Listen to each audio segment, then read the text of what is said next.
자가 하나님의 말씀을 전할 때에 완전하신 성령께서 역사하여 주시옵소서.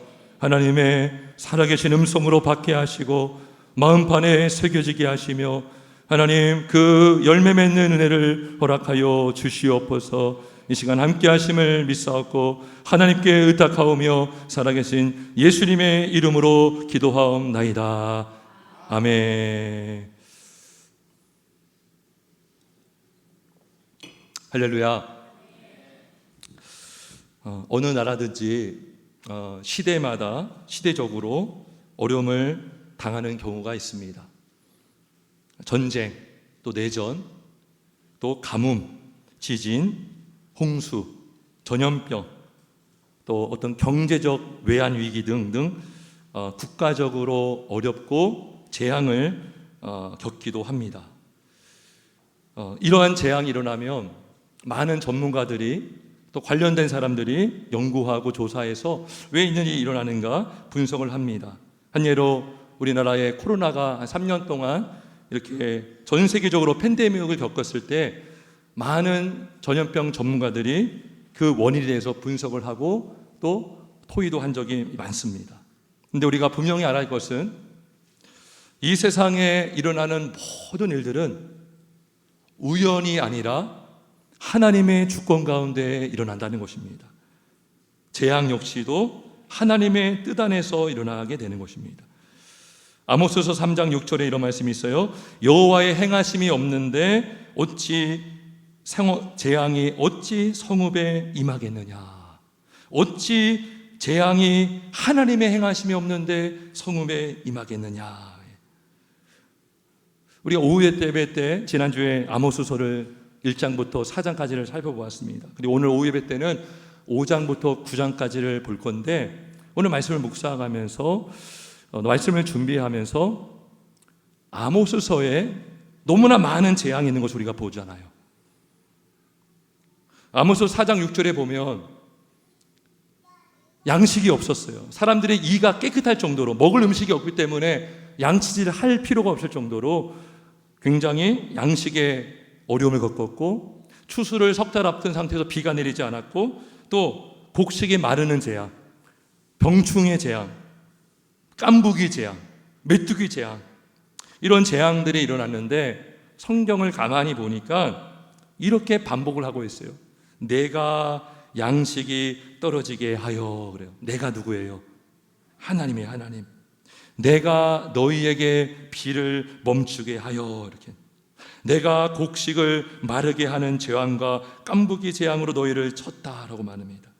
따라서 이스라엘에 임했던 수많은 재앙들은 하나님이 내리신 재앙이었다고 우리는 알 수가 있습니다. 왜 하나님이 그러한 재앙을 내렸습니까? 하나님이 그렇게 해서라도 그들을 깨우치고 그들의 정신을 차리게 하고 그들이 하나님께 돌아오도록 내리신 하나님의 징계였던 것입니다. 징계가 없으면 사생자요 친아들이 아니다라고 그랬어요.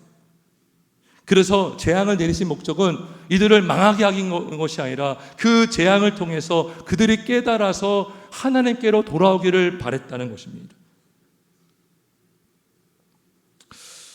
어떻게 보면 우리나라도 지금 굉장히 정치적으로 혼란한 상태에 있습니다. 하지만 분명한 사실은 이 상황 속에서 하나님의 뜻이 있는 줄 믿습니다.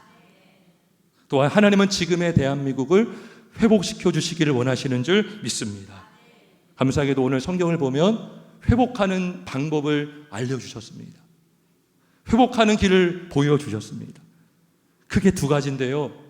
오늘 여러분 아마 발견했는지 모르겠지만 우리가 오늘 읽은 본문에 보면 그리하면 살리라. 너희가 살려면 이렇게 해라.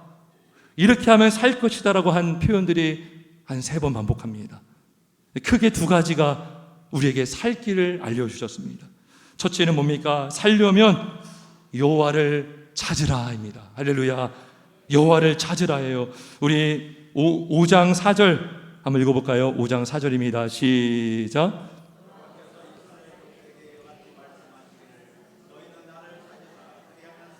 아멘. 너희는 나를 찾으라 그리하면 살리라.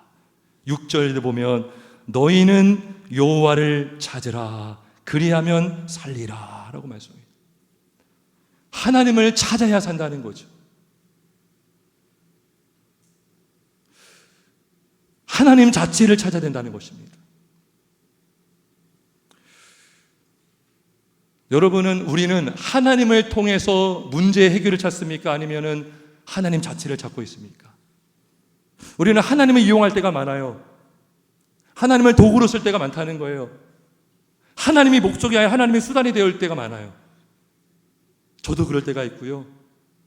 하나님 전부를 구하고 하나님만을 목적으로 삼아야 되는데 우리는 하나님을 이용해서 내가 원하는 것을 얻으려고 할 때가 많다는 거죠. 내 문제를 해결하는 게만 급급해서 하나님을 그때만 찾고 그 다음에 잊어버리는 삶을 살 때가 우리가 있지 않습니까? 근데 오늘 본문에 보니까 너희는 여호와를 찾으라 이거. 하나님 자체를 찾으라 이거. 마태복음 6장에 보면 유명한 말씀이 있죠. 너희는 먼저 그의 나라와 그의 의를 구하라. 그리하면 이 모든 것을 너에게 더하시리라 약속하셨습니다. 이방인들은요, 하나님 이거 주세요, 이거 주세요 하는데요, 하나님이 원하시는 기도는 뭡니까? 너희는 먼저, first, 너희는 먼저 그의 나라와 그를 의를 구하라. 그리하면 이 모든 것을 더하시리라 약속하셨습니다. 하나님을 먼저 찾는 저와 여러분 되시길 예수님의 이름으로 축원합니다. 어떠한 상황이든지 국가적으로 어려울 때나 가정적으로 어려울 때나 또 개인적인 어려울 때나 또는 잘 될 때나 어떠한 상황이든지 우리 신자의 사명, 신자의 의무는 가장 먼저 하나님을 찾기를 주 이름으로 축원합니다. 그럼 여러분, 이스라엘은 어떻게 반응했습니까? 하나님이 재앙을 내리셨어요. 어려운 일을 당하게 했습니다. 근데 이들은 하나님을 찾았습니까? 안 찾았습니까?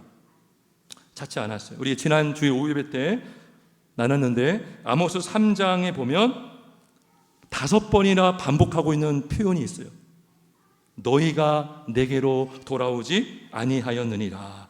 아모스 3장 6절, 8절, 9절, 10절, 11절 무려 5번이나 하나님이 재앙을 내리셔서 그들을 징계하시고 그들이 돌아오기를 바랬지만 너희가 내게로 돌아오지 아니하였느니라 5번이나 반복하고 있다는 것은 뭡니까? 그들이 꿈쩍하지 않았다는 거예요. 왜 그러면 이스라엘은 돌아오지 않았을까요? 성경을 보면 답이 나옵니다. 우리가 성경을 통해서 질문을 하잖아요. 그러면 그 답도 성경에 다 있습니다. 아모스서를 한번 전체를 한번 쫙 보세요. 첫 번째 이유가 뭐냐면 그들이 왜 하나님께 돌아오지 않았는가? 그들은 하나님보다 우상을 더 사랑했어요. 하나님보다 우상을 더 귀하게 여겼습니다. 하나님보다 우상의 나의 문제를 해결해 줄 것을 그들은 믿고 있었어요. 어떻게 할 수 있습니까? 우리 5장 5절을 볼까요? 아모스 5장 5절에 보면 이렇게 말씀해요. 하나님께서 너희는 여호와를 찾으라. 그리하면 살리라. 그렇지 5절입니다. 5절. 베델을 찾지 말며 길갈로 들어가지 말며 브엘세바로도 나아가지 말라 그랬어요. 왜 백성들이 베델을 찾으려고 합니까? 여러분, 베델하면 딱 떠오르는 게 뭐예요? 베델하면 어떤 곳이었어요? 금송아지를 만들었던 곳입니다. 원래 베델이라는 뜻은 하나님의 집이라는 뜻이거든요. 근데 여로보암이 왕이 되었을 때에 베델, 하나님의 집을 금송아지 섬기는 집으로 만들어 버렸어요. 이 베델이요, 아주 불명예스러운 장소가 되어버렸습니다. 베델에는요, 우상이 득실했고요, 금송아지가 있었어요. 하나님은 아셨어요. 백성들이 나를 찾지 않고 베델로 갈 것을 알고 먼저 말씀한 거예요. 너희는 우상을 찾지 말고 나를 찾으라. 나를 먼저 찾으라. 그 다음에 이스라엘 백성들이 왜 하나님께로 돌아오지 않았을까요? 왜 돌아오지 않았습니까? 그 바로 그들이 갖고 있었던 물질적인 풍요로움 때문에 그들은 하나님께로 돌아가지를 않았습니다. 우리 한번 자막을 한번 보겠습니다. 아모스 6장 4절로 6절에 보면 이런 말씀이 있어요. 상하상에 누우며 침상에서 기지개 켜며 양떼에서 어린 양과 우리에서 송아지를 잡아서 먹고 비파 소리에 맞추어 노래를 지르거리며 또 대접으로 포도주를 마시며 귀한 기름을 몸에 바르면서 이렇게 나와요. 잘린 것 같은데요. 예. 그래서 하나님께로 돌아가지 않은 모습들. 그러니까 이들은요, 안정감을 어디서 찾았느냐? 하나님에게서 찾지 않고 그들이 갖고 있는 어떤 물질적 풍요로움을 가지고 그들은 안정감을 누리고 있었어요. 하나님께로 돌아가지 않았던 것입니다. 여러분, 우리도 그럴 수 있습니다. 우리가 이 땅을 살아가면서 하나님보다 더 먼저 찾고 하나님보다 더 우리의 마음의 평안의 근본으로 여기는 것이 있다면 그것은 우리의 우상일 수가 있다는 거예요. 우리가 위기의 순간에, 우리가 어떠한 고난의 시간에, 어떠한 상황 속에서 우리가 퍼뜩 가장 먼저 찾기를 바라는 그런 대상이 하나님이 아니라 다른 그 무엇에 있다면 그것이 저와 여러분의 우상일 가능성이 많다는 것입니다. 성도 여러분, 우리는 평안을 참 구합니다. 안정한 생활을 구합니다. 그런데 우리의 안정감과 평안함이 어디에 기만한 평안입니까? 우리의 평안함과 안정감이 우리가 쌓아놓은 재물에 있는 것입니까? 우리가 쌓아놓은 명예에 있는 것입니까? 우리가 쌓아놓은 어떤 그 무엇에 있는 것입니까? 만약에 그것이 우리의 평안함의 근본이 된다면 그것은 마치 썩은 동아줄에 매달려 있는 인생과 같은 거예요. 터진 웅덩이에 가득 쌓아놓은 물과 같은 것입니다. 자막 한번 보겠습니다. 예레미야 2장 13절에 한번 같이 읽어볼까요? 시작.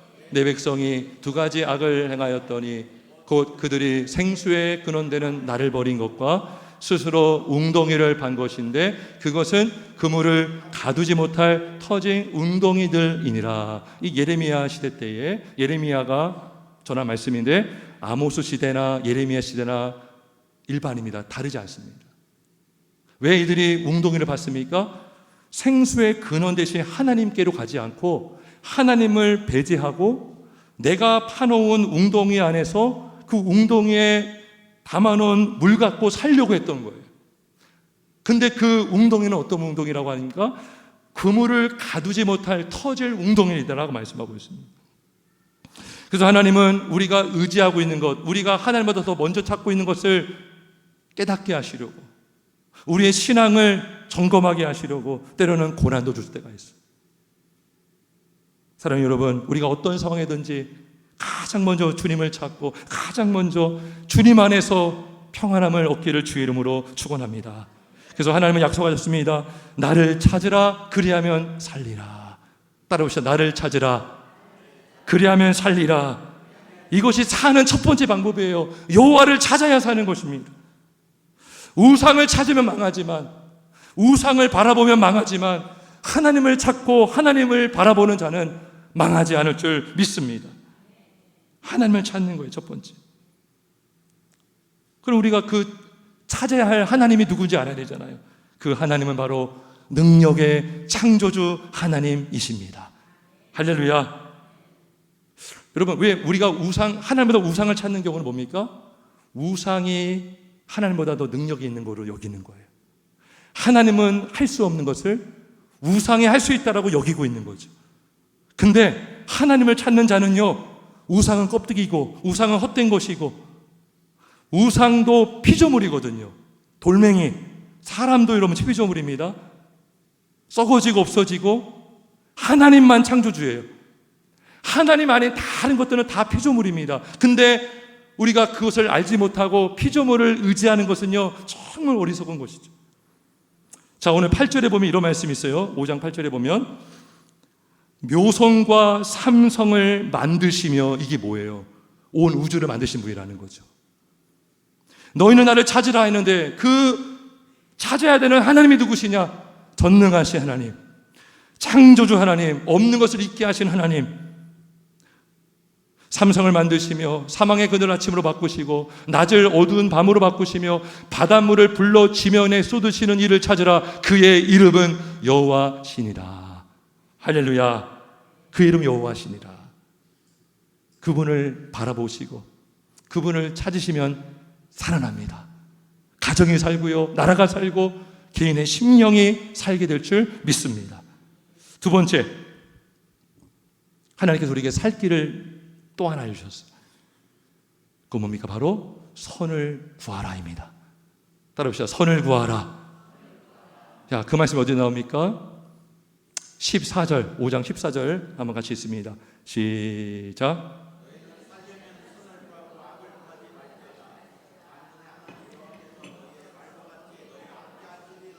아멘. 너희는 살려면 선을 구하고 악을 구하지 말지어다. 비슷한 말씀이 15절에 나와요. 너희는 악을 미워하고 선을 사랑하며 성문에서 정의를 세울지어다. 이렇게 말씀하고 있습니다. 우리가 여호와를 찾으면 찾은 것으로 끝나면 안 되는 거예요. 여러분이 예수를 믿으면 어떻게 살아야 돼요? 믿음으로 살아야 되는 줄 믿습니다. 여호와를 찾으면 하나님의 뜻에 부합된 삶을 사는 것이 성도의 본분인 것입니다. 우리가 하나님을 찾고 하면서 우리의 삶은 악을 심고 악을 행한다면 나라가 망하고요, 가정이 망하고 개인도 망하는 것입니다. 하지만 여호와를 찾고 그 선하신 하나님의 뜻대로 순종하며 선을 행하며 살아가는 나라는, 가정과 개인은 살아날 줄 믿습니다. 그러면 여러분, 이스라엘 백성들은 어떻게 행동했습니까? 이스라엘 백성들은 선을 구했습니까? 악을 구했습니까? 악을 구했어요. 아모스서를 쭉 보세요. 얼마나 이들이 악을 행했는가. 선을 행하기보다 악을 행했습니다. 특별히 아모스서를 보면요, 이 공의와 정의라는 단어가 많이 나옵니다. 무슨 말입니까? 이들이 악을 행함으로 인해서 공의가 무너지고 정의가 무너져 있었다는 거예요. 15절을 보면, 5장 15절에 보면 뭐라고 하냐면, 너희는 악을 미워하고 선을 사랑하며 성문에서 정의를 세울지어다. 성문이 뭘 말할까요? 이 재판정을 말합니다. 법정을 말합니다. 구약시대 때는요, 성문에서 재판했거든요. 정의가 무너진 거예요. 7절에 보세요. 7절. 5장 7절에 보면 정의를 쓴쑥으로 바꾸며 공의를 땅에 던지는 자들아 그랬어요. 그러니까 이들이요, 악을 행했다는 건 뭡니까? 법도 없고 다 무너져 있는 상태인 거예요. 그래가지고 16절에 보면 사람이 모든 광장에서 울겠고 모든 거리에서 슬프도다 하겠으며, 이게 뭐예요? 국민들이 슬퍼하고 애통해하고 힘들어하고 있는 거예요. 그래서 오늘 유명한 5장 24절에 아주 아모스서의 주제 선구라고 할 수 있는 말씀인데, 우리 24절 한번 읽어볼까요? 5장 24절 시작. 오직 정의를 물같이 공의를 마르지 않는 강같이 흐르게 할지어다. 아멘. 그래서 이 아모스 시대는요, 이 도덕이 무너지고 법이 무너지고 공의와 정의가 무너져 있던 시대였던 것입니다. 그래서 오늘날에도요, 정의가 되게 중요합니다. 정의. 사람들은 정의를 외칩니다. 정의로워야 된다. 사회가 정의로워야 된다. 공정해야 된다. 근데 여러분, 우리가 조심할 게 있습니다. 정말 조심할 게 뭐냐 하면, 세상 사람들이 주장하는 정의와 성경의 정의가 다를 때가 너무나 많다는 거예요. 세상에서 말하는 정의는요, 주로 평등을 강조합니다.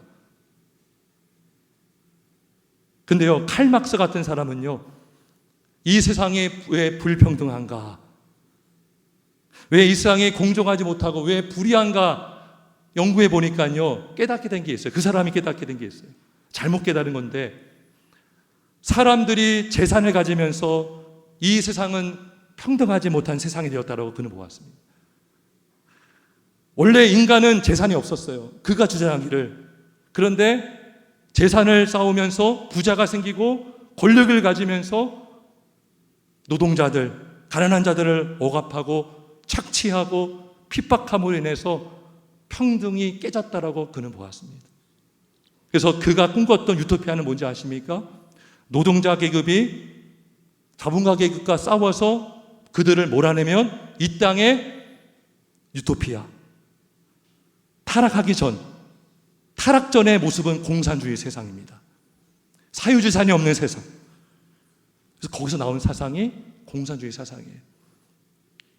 그도 정의를 강조했지만 그 정의는 하나님 없는 정의를 외친 거예요.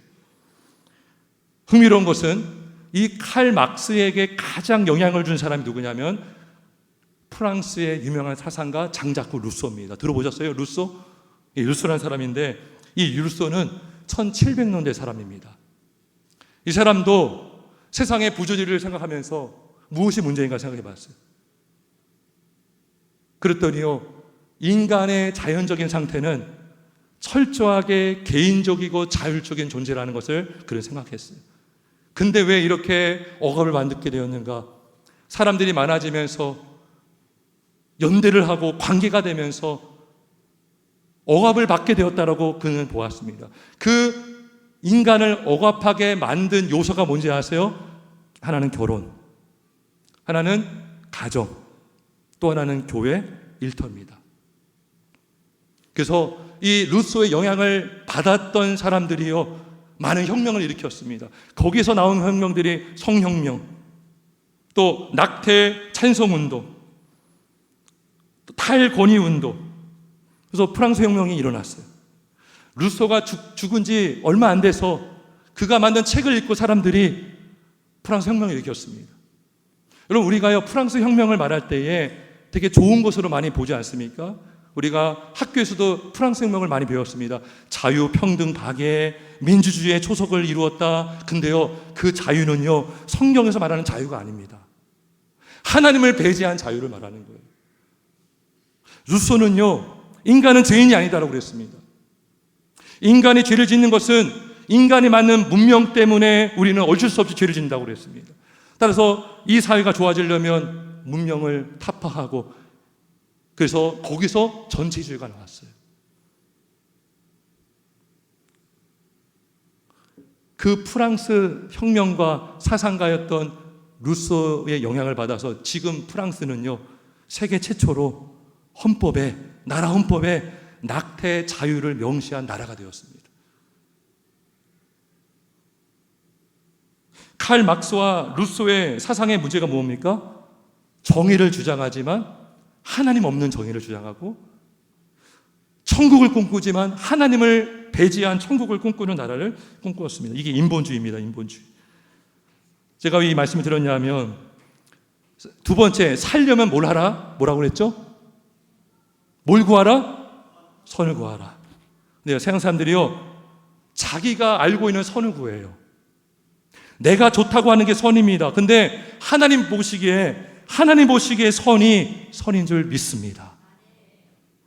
그래서 세상에 그러한 사상들이 왜 잘못되어 있냐면, 나름대로 좋은 사상을 만들고 좋은 세상을 이루려고 열심히 선을 행한다고 하지만, 여러분, 동성애가 선입니까? 동성혼이 선이에요? 근데 그들은 선으로 알아요. 성소수자를 보호하는 것이 정의다라고 말합니다. 성소수자를 보호하는 법을 만들어야 이 세상은 평등해진다라고 말합니다. 그러니까요, 하나님을 부정하고 하나님의 말씀을 부정하는 사상가들을 통해서 지금 이러한 상황들, 세상의 동성애, 동성혼 같은 주장들을 하게 된 것입니다. 성도 여러분, 바른 정의는 하나님의 공의 안에서 세워지는 줄 믿기를 주의 이름으로 축원합니다. 그래서 구약시대가 이게 무너진 거예요. 하나님의 공의가 무너진, 하나님의 공의는 하나님의 기준을 말합니다. 하나님이 옳다고 한 것이 공의예요. 아무리 인간이 1000만 명이 옳다고 해도 하나님 한 분이 노 하면 노인 거예요. 노. 아무리 사람들이 이거 선한 일 아닙니까? 이거 좋은 거 아닙니까? 한데 하나님 한 분이 그거는 악한 거야. 그럼 악한 거예요.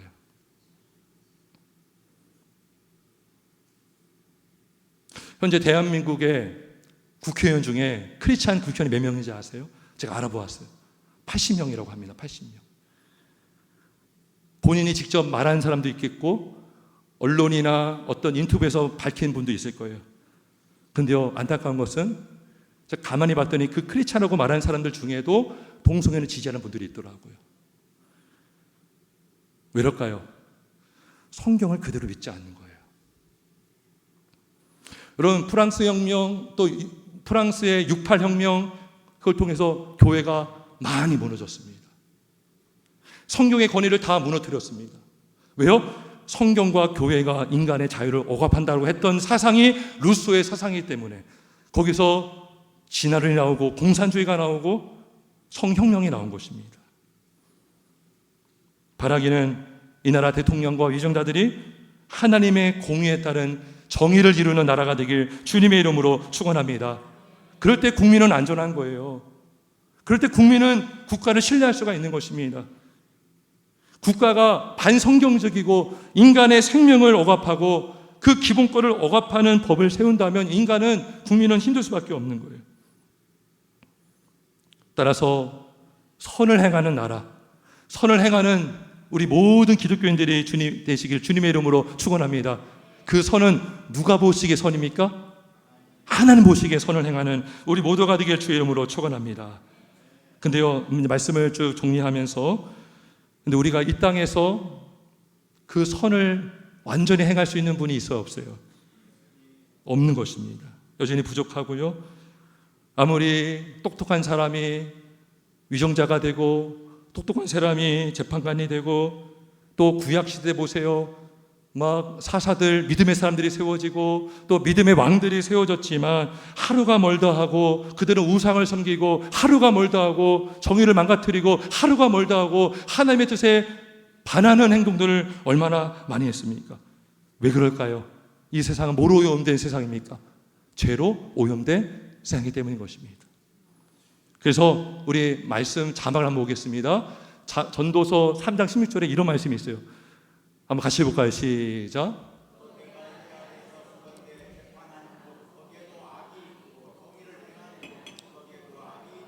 예. 그 다음에 또 한 번, 또 다음 절. 7장 20절 같이 있습니다. 시작. 예, 무슨 말입니까? 그러니까요, 그러한 루소의 사상, 마르크스의 사상, 그런 사상의 큰 맹점이 뭔지 아세요? 인간이 죄인이라는 것을 모르고 있는 거예요. 왜 이 세상이 왜 이렇게 악이 계속 있는 것입니까? 죄로 오염되었기 때문인 것이죠. 그거를 부정한 채로 인간의 방법으로 선을 이룬다, 정의를 이룬다, 공의를 이룬다, 말도 안 되는 거예요. 그래서 우리에게 누가 필요합니까? 살아계신 예수 그리스도가 필요한 줄 믿습니다. 예수님만이 우리의 완전한 왕이신 줄 믿습니다. 예수님만이 우리의 완전한 선자요 세상인 줄 믿습니다. 예수님이야말로 하나님의 공의의 심판을 받으시고 하나님의 정의를 이루셨습니다. 그리고 그 예수를 믿는 자마다 멸망하지 않고 영생을 얻게 하여 주신 줄 믿습니다. 여러분, 여기 아까 전도서 7장 20절에 보면 성을 행하고 죄를 범하지 아니하는 의인은 세상에 있다 없다? 없는데 놀라운 것은 예수를 믿으면 하나님께서, 공의로우신 하나님께서, 의로우신 하나님께서 그 영혼에게 너는 의로운 자다, 너는 의인이다라고 불러주신다는 것입니다. 그리고 우리 예수님께서 마지막 날에 심판주로 다시 오시게 될 것입니다. 모든 사람들이 부활해서 예수님의 심판탑에 섰을 때에 예수 믿지 않은 악인들은요, 불못에 던져지고 예수 믿는 성도들은 거기서 자기가 한 선행에 따라서 상급을 받고 영원한 천국에 들어가게 될 줄 믿습니다. 세상 사람들은요, 이러한 복음을 전하면 이해를 못합니다. 그건 정의롭지 않다, 그거는 불공정하다, 내가 볼 때는 예수 믿는 사람들 그들도 잘못을 행하지 않느냐, 그런데 예수 믿지 않았다는 이유로 그렇게 사는 사람이 지옥에 가는 것이 말이 되느냐라고 합니다. 그럼 여러분, 하나님은 불의하신 분이십니까? 공의로우신 분이십니까? 왜 공의로우신 분이죠? 왜 공의로우신 분이죠? 그 공의를 누가 이루셨습니까? 예수님이 이루셨기 때문인 거예요. 죄가 없이 예수님께서 우리의 죄값을 십자가에서 다 지불해 주셨기 때문에 우리는 다 용서함 받았기 때문인 줄 믿습니다. 그게 복음입니다. 인간의 이성으로 받아들일 수 없는 게 복음이에요. 세상 사람들은 착하게 살고 정의롭게 살아야 구원받는다고 하지만 성경에서는요, 의인은 없나니 하나도 없다. 예수님만이 의인이신데 그분이 십자가에 피 흘려 죽으심으로 그 예수를 믿는 자마다 의인이 되고 영생을 얻게 되는 줄 믿습니다. 그렇게 하나님께 의롭다 여김 받는 성도가 이 땅에 어떻게 살 수 있습니까? 바로 날마다 여호와를 찾고 선을 구하는 자가 될 줄 믿습니다. 그것이 하나님께 의롭다함을 받은 그리스도인의 삶인 줄 믿습니다. 우리 모두가 하나님을 먼저 찾고 또 하나님이 원하시는 선, 성경에서 바르다고 한 그 선을 행하심으로 하나님의 나라를 이루어가고 이 땅에 공의와 정의가 이루어지는 나라가 되길 주님의 이름으로 축원합니다. 기도하겠습니다.